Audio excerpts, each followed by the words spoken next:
Salve a todos com a paz do Senhor. Estamos aqui no nosso primeiro dia do nosso Congresso de Adolescentes, 24º Congresso de Adolescentes, agora com o nosso preleitor da tarde, o pastor Cláudio Gama, e eu tenho algumas perguntas para fazer para ele.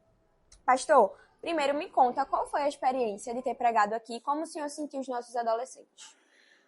A experiência foi totalmente impactante, onde pude ver uma geração de adolescentes sedentas e famintas pelo divino, uma geração de adolescentes sensível ao poder do Espírito Santo, educada no recebimento da palavra de Deus, e uma geração que vive um momento que eu chamo de um avivamento bíblico, onde eles, por meio da adoração, expressam um sentimento de amor profundo pelo Deus dos céus.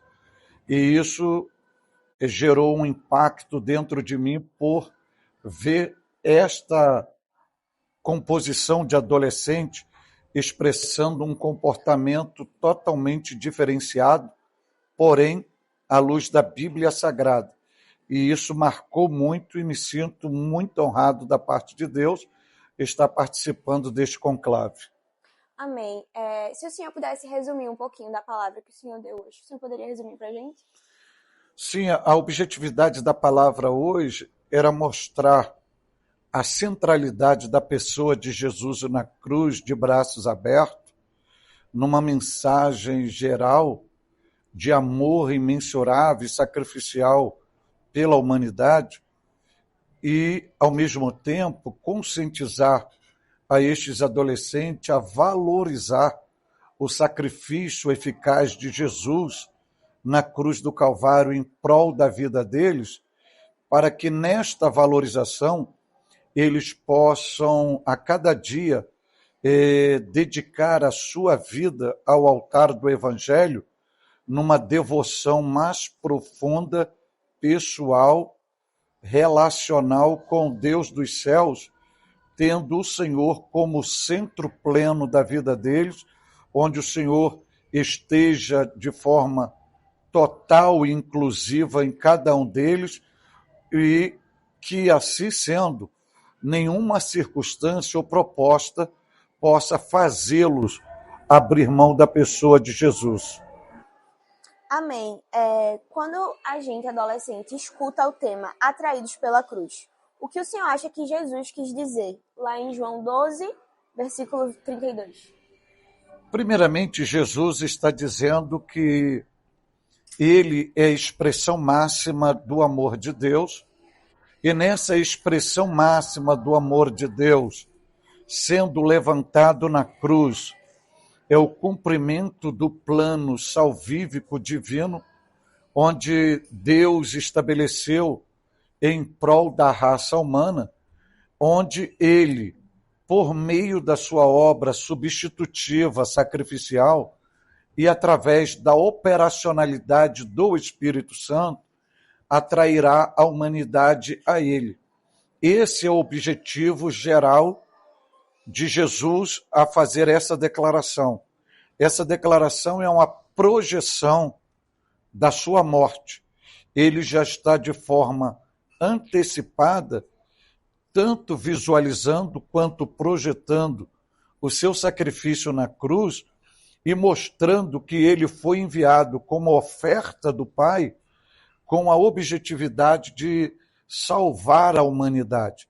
Significa dizer que a salvação é para todos, mas vale ressaltar que a salvação é um presente, é uma dádiva, é uma concessão. Porém, Deus não obriga ninguém, nenhum ser humano, a abraçar a salvação. Por causa da concessão do livre-arbítrio, cada ser humano tem seu direito de escolha.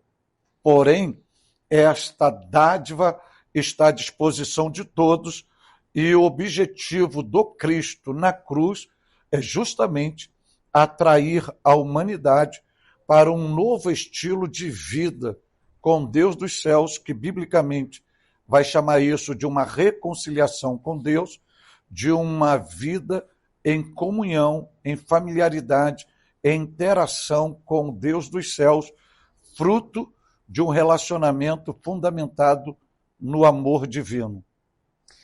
O senhor falou que o objetivo principal de Jesus para conosco era que a gente fosse atraído por ele.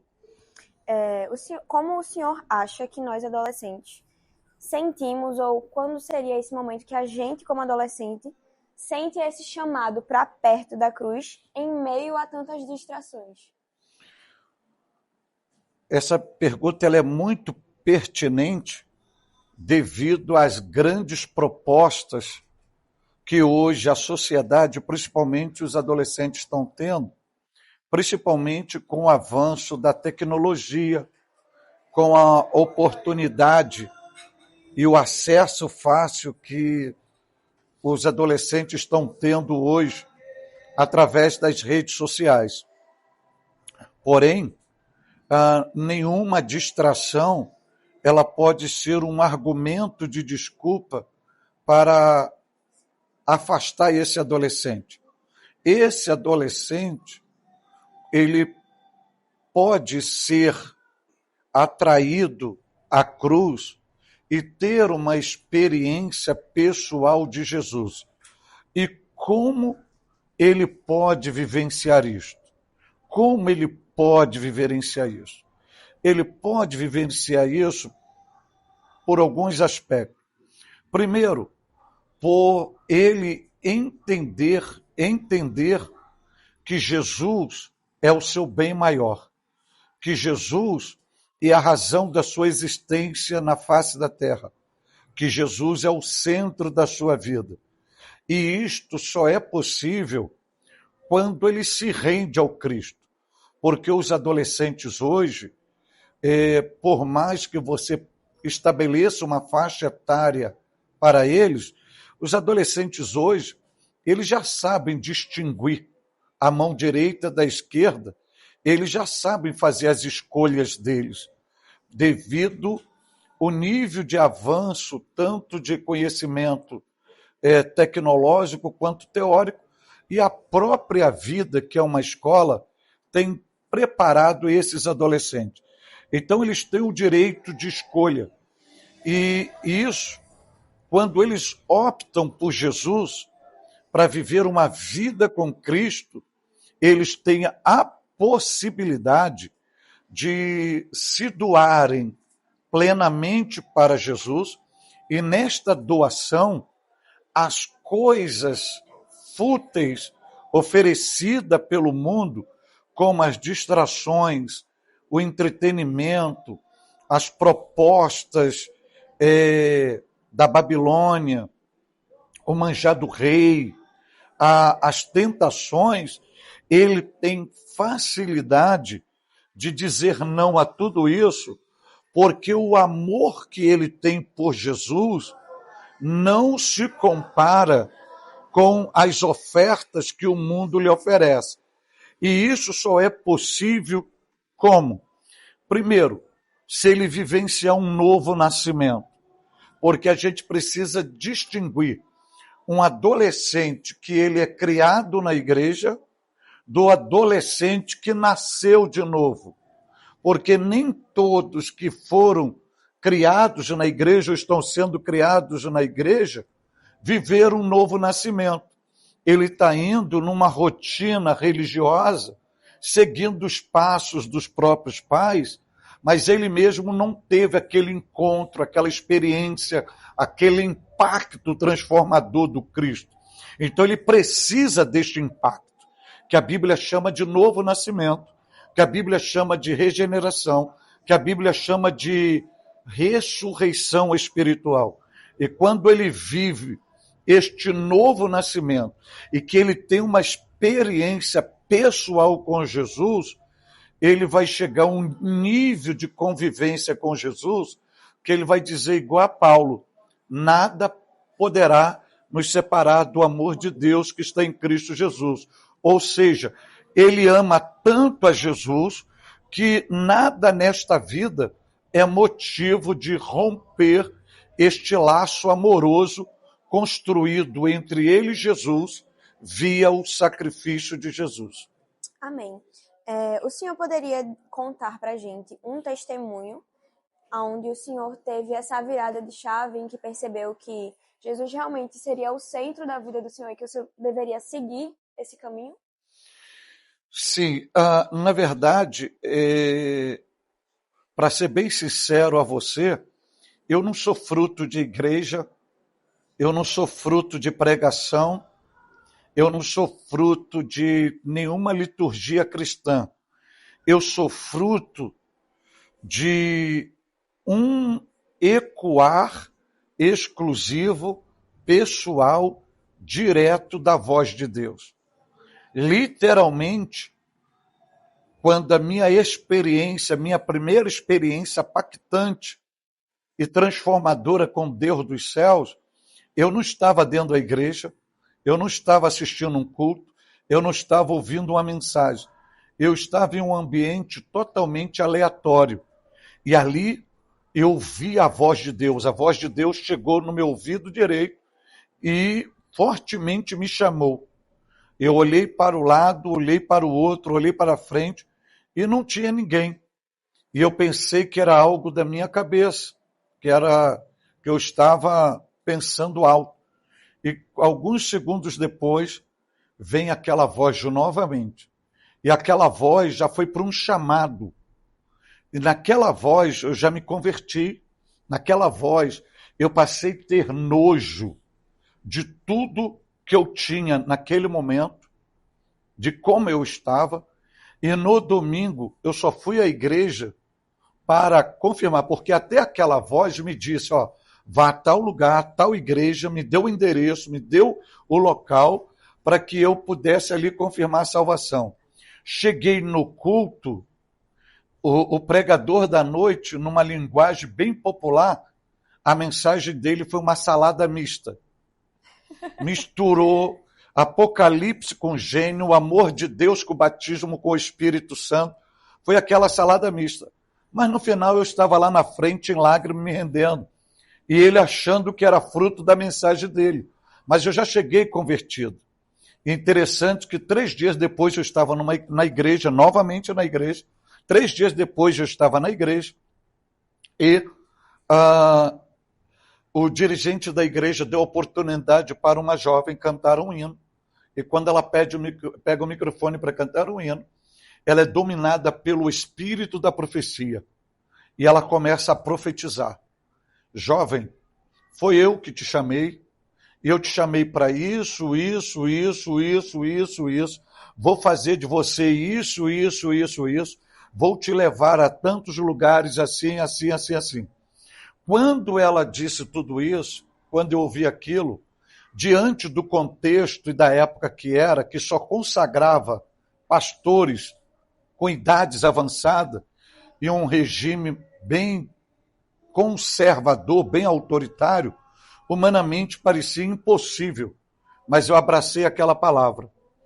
Haja vista que com 3 meses de crente, eu já era professor da escola dominical. Amém. Com 6 meses de crente, eu já era superintendente da escola dominical. E Deus me proporcionou isso. Essa foi a primeira experiência numa virada de chave. A segunda experiência numa virada de chave ela foi dolorida, porque o meu filho de 20 anos foi diagnosticado de câncer. E eu convivi 10 anos com esta guerra, com esta batalha. E ali foi uma escola que Deus me levou, juntamente com o meu filho, e eu via muita gente sendo curada, e o meu filho não foi curado. E Deus, 15 de agosto do ano 23, decidiu recolher o meu filho. E por que eu digo que essa virada de chave? Porque eu entendo que em todo esse processo, Deus estava medindo a minha fé, medindo a minha maturidade e medindo a essência do meu coração, se eu estava me relacionando com Ele por interesse ou por amor a Ele. E Deus, eu posso dizer que Ele chegou à conclusão que eu estava com Ele e estou com Ele justamente por amá-lo. Porque ele decidiu tirar uma parte de mim, ele decidiu mutilar meu homem emocional, ele decidiu rasgar o meu coração e para ver como seria a minha reação.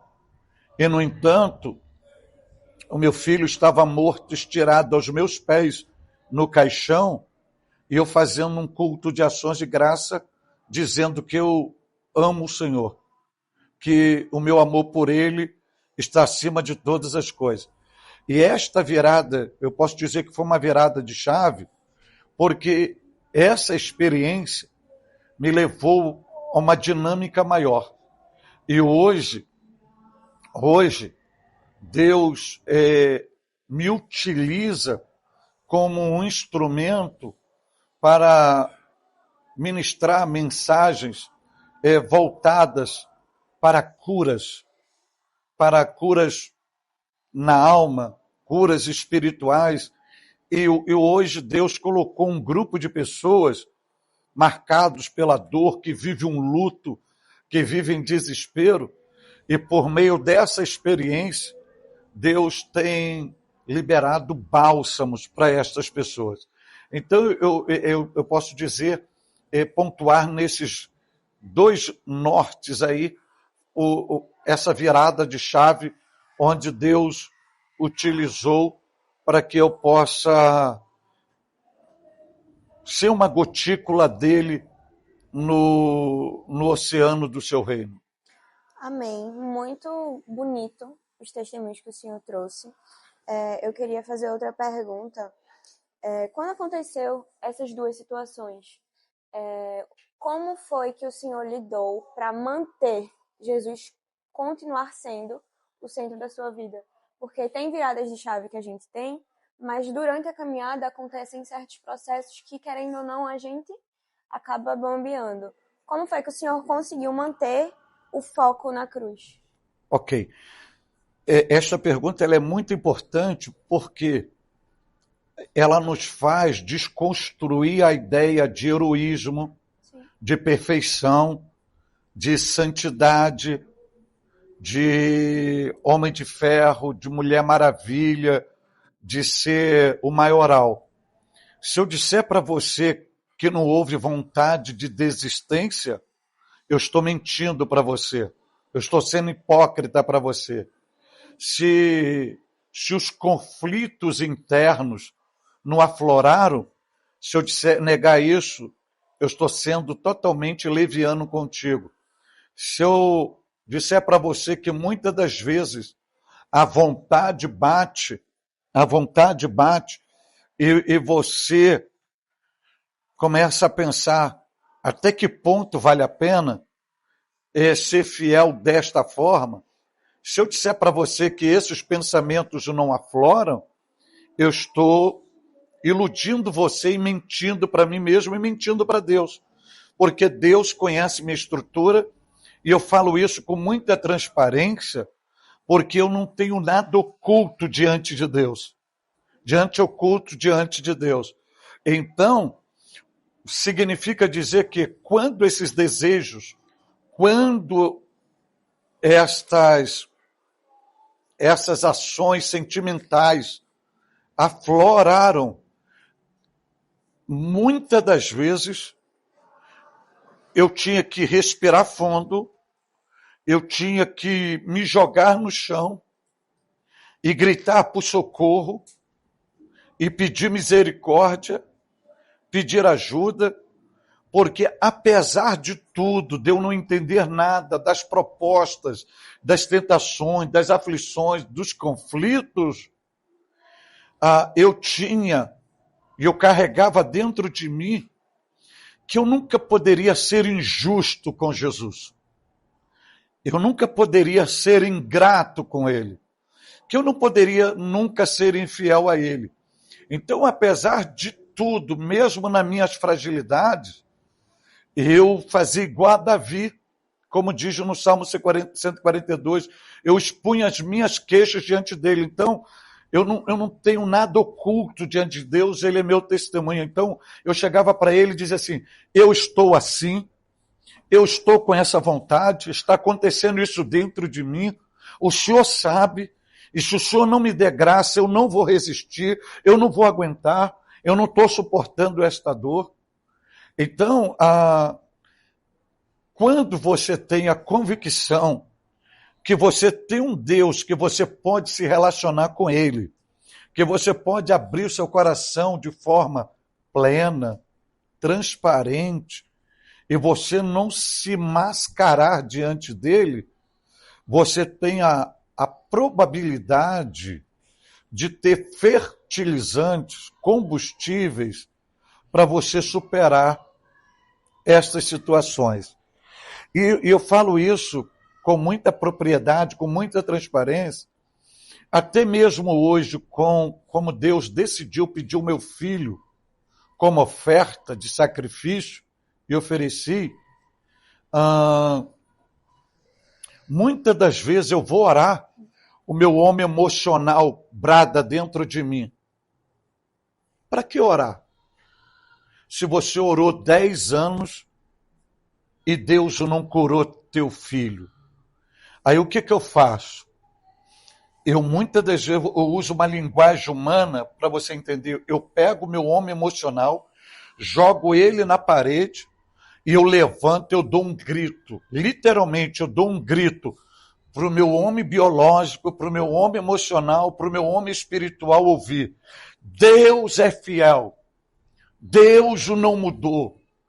Deus é perfeito. Para que eu possa orar. Porque se eu não fizer isso, fico homem emocional. Para que orar? Aí você vai ouvindo o teu homem emocional, daqui a pouco você fica cético por causa de uma decisão divina. Então, onde eu quero chegar? Quando Jesus é para você o seu bem maior, a sua razão, quando você tem uma experiência plena, genuína, quando você tem uma convicção plena de quem é Ele para você, nada nesta vida é motivo para te separar dele ou para você abrir mão dele. Então, a grande crise que a gente enfrenta hoje é que muitas pessoas, e no caso, o foco agora é os adolescentes, falam de Jesus, cantam sobre Jesus e até pregam sobre Jesus, mas nunca tiveram uma experiência pessoal, genuína, transformadora com Jesus. Não conhecem Jesus. E a grande lição disso que eu estou falando é a experiência de Jó.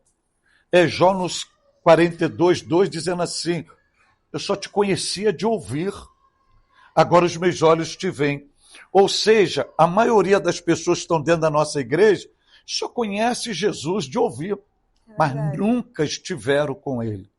Então, a proposta de Jesus nesse tema, quando eu for levantado, atrairei todos a mim mesmo, ou seja, é um convite de um relacionamento pleno, puro, genuíno.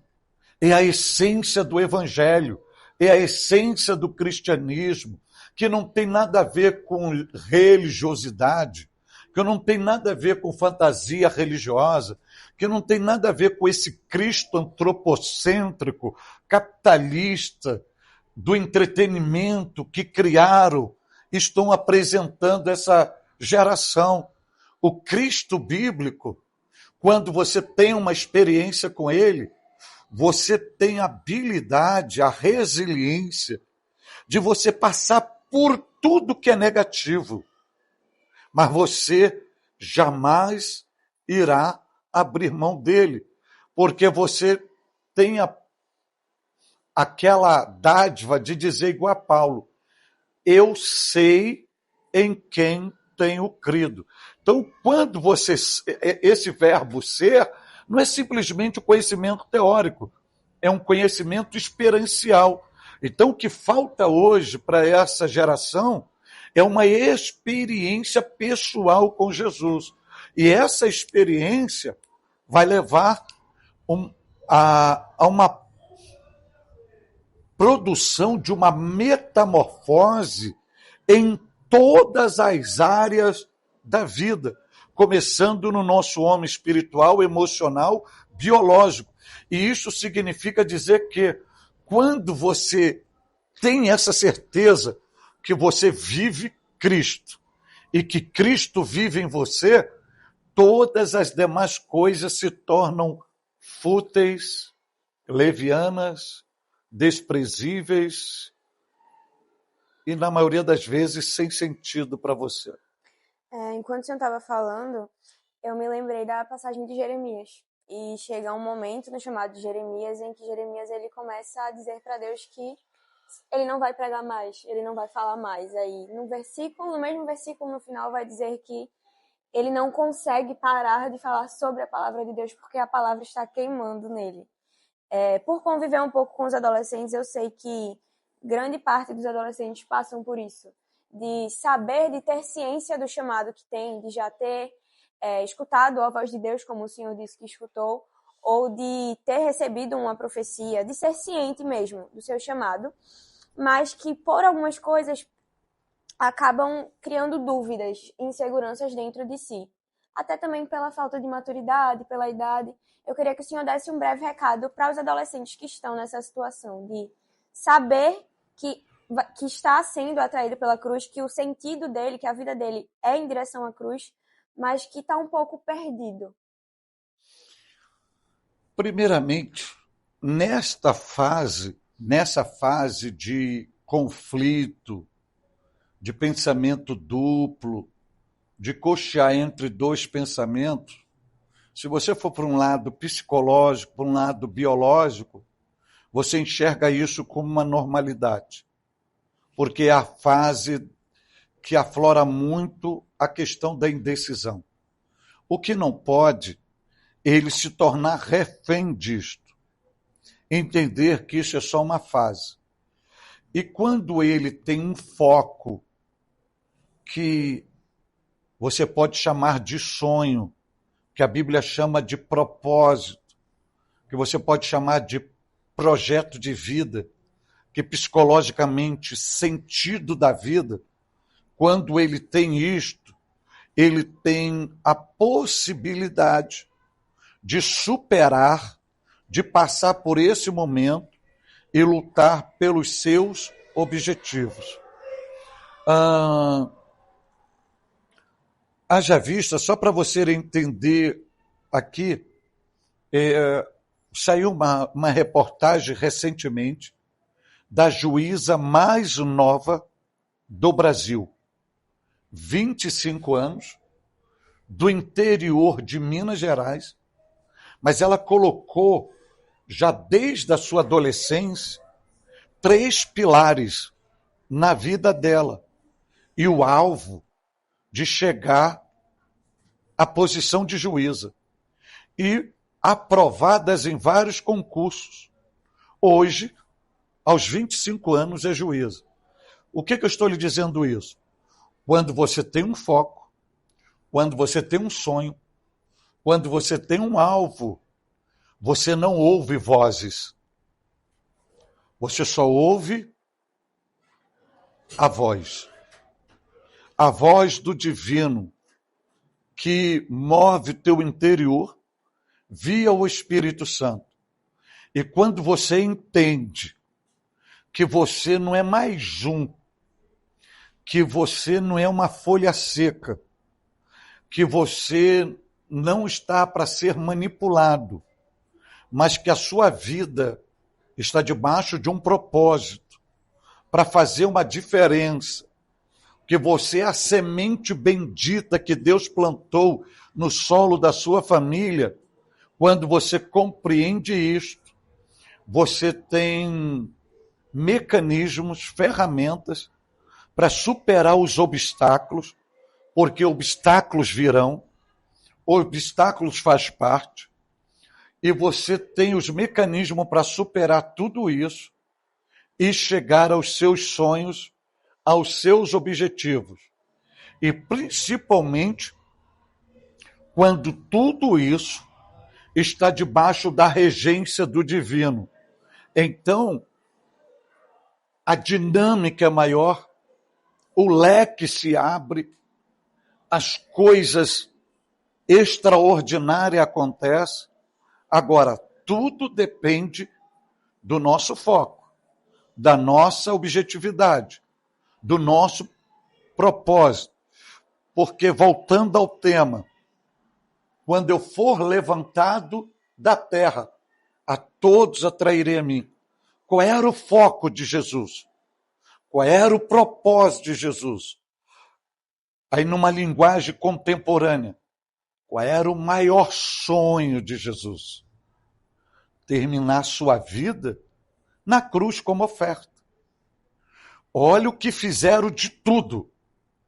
Até mesmo crucificado, a proposta. Se tu és mesmo o Cristo, Filho de Deus, desça daí, salva a ti mesmo. Mas ele não desceu, porque era o foco dele, era o propósito dele, era a missão existencial dele.